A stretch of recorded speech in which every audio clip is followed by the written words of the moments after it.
water resistance.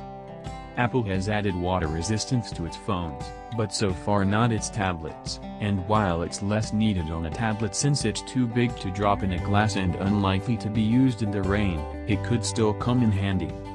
Drinks still spill and people use tablets when cooking or by the pool, so knowing that the iPad Pro 3 could survive a dunk would be reassuring, especially given how much these things cost. Even better productivity skills. Apple is really pushing the productivity potential of the iPad Pro, yet in most cases it still can't quite match up to a laptop.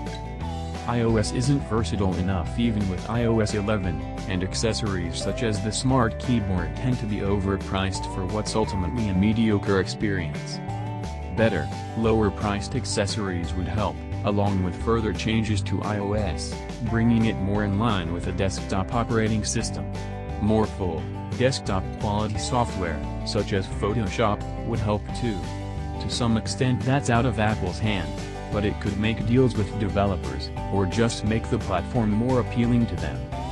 The iPad Pro is an expensive bit of kit, there's no getting around that, whichever size or model you pick.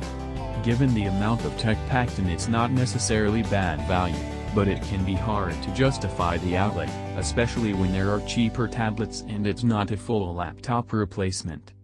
So we'd like to see a price cut for the iPad Pro 2, or at the very least, and far more likely, the price remaining the same, while the tech and storage capacity improves.